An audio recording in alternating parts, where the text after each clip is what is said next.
afternoon and that time of the week when India's best editors take stock of what's been going on in the race for Delhi 2014. Well, there's always high drama around the distribution of seats and selection of candidates in any Indian election. And this week we thought we would be discussing if the sulking old guard of the BJP carried enough weight to dent the prospects or the ambition of Narendra Modi to getting close to the halfway mark. But just as we were settling on that subject, the Congress, that was out of the headlines for most of the week, came crashing back in. Finance Minister P. Chidambaram will not be contesting. His son Karti will be the Congress candidate from Sivaganga.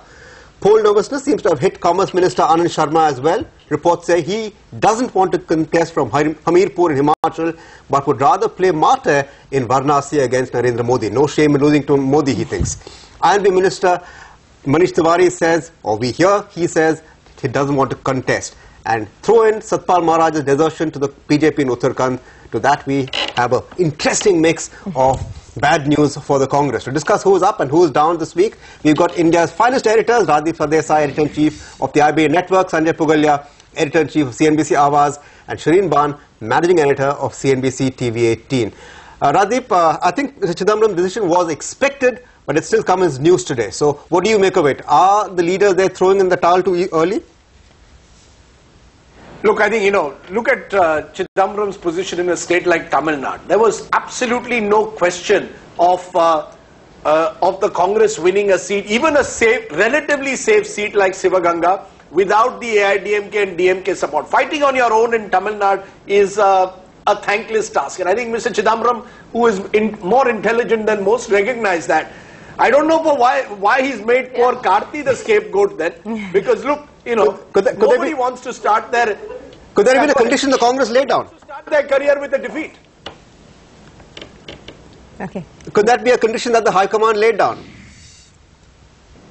Well, actually I was told that the High Command was saying either Mr. Chidambaram contests or the Tamil Nadu Congress will decide who should contest from Sivaganga.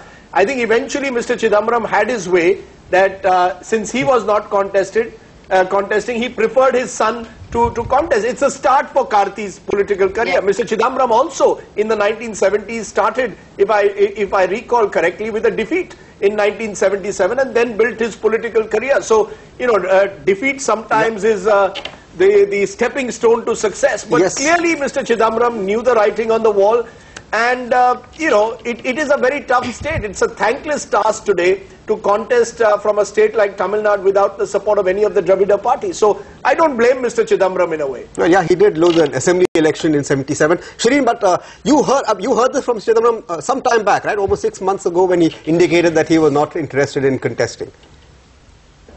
Well, it wasn't as if he very explicitly said that he wasn't interested in contesting, but he did imply that he's had enough of this sort of politics.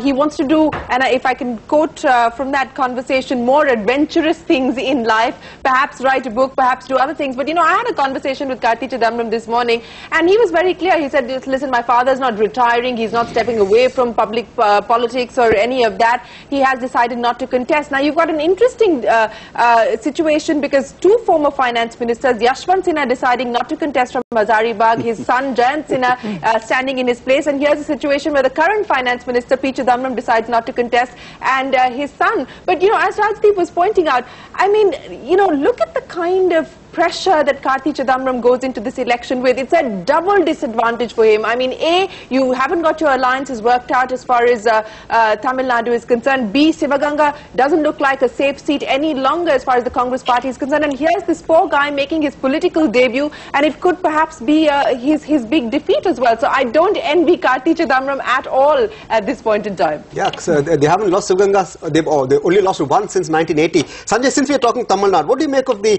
BJP move to tie up with a whole bunch of smaller parties? I think it is a very risky gamble that BJP has gone in for, because if they would have tied up with DMK, the 2G scam, the Raja issue would have cropped up. So they have chosen to go with all smaller parties. Jayalalitha is supposed to be their post-poll ally. So why would they put up such a grand alliance against Jayalalitha. So I find it a bit risky game, but there could be a very smart strategy that you divide anti-Jayalalitha vote to a stronger alliance, between stronger alliance and DMK, and make sure that Jayalalitha wins comfortably. So I am still trying to figure out what could be the reason. I think Rajdeep can actually decode this much better. No, I think I agree with Sanjay. Look, I think what has happened is the BJP wants to give the impression that the momentum is clearly with them. Yeah. Till 2 months ago, we were asking, look at this NDA alliance. Who do they have? They only have the Akalis and they have the Shiv Sena, and maybe even the RPI was mentioned by some BJP leaders. Now they want to give the impression that we have a broad alliance, particularly south of the Deccan.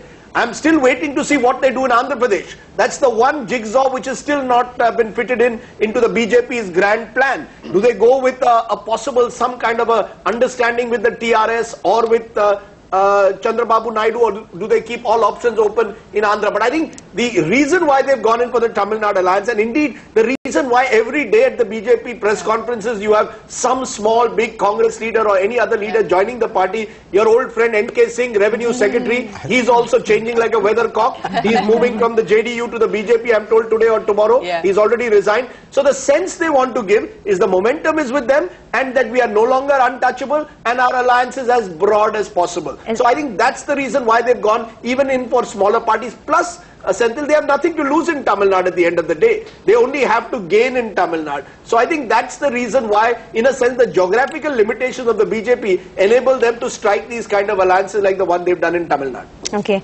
Rajdeep, Shireen, Sanjay, hi. This is Sonia on this side. Rajdeep, I just wanted to take off from that point you said where, the BJP still thinks that they are untouchable. They may be, but in the recent past, because of all the drama within the BJP camp, there are some who believe that it has perhaps in a slight way dented BJP's chances of reaching that, that magic figure. Do you think after what happened with LK Advani, also there are now talks, that going ahead, even Jaswant Singh has also been sulking quite a bit. Has this in any way dented BJP's prospects? Not really, but my sense is if this is a wave election, a tsunami election, then it doesn't matter whether an octogenarian is sulking one day or Jaswant Singh wants to fight his last battle from Barmer. These are all small issues if it is a wave or tsunami election.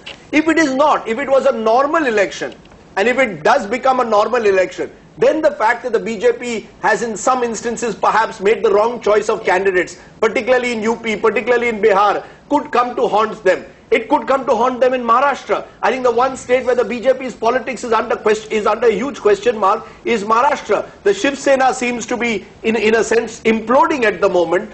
And the fact is that the MNS is putting up strong candidates. So I think all these issues, Advani, Jaswant Singh, dealing with the Shiv Sena, all these could come to haunt the BJP if this was a normal election. But somehow the BJP and Narendra Modi in particular at least are giving the impression, and so to some extent other polls, is that this is not a normal election. This is an election where there is a mini wave. A mini wave, who knows, could turn, if not a tsunami, I don't think tsunami is the right word to use, but certainly suggests a clear momentum shift towards the BJP, in which case LK Advani, Jaswant Singh don't matter. What actually it shows is these guys are desperate to have one more shot at power. They don't want to be rendered irrelevant. So it's their irrelevance really which is coming to the fore this time.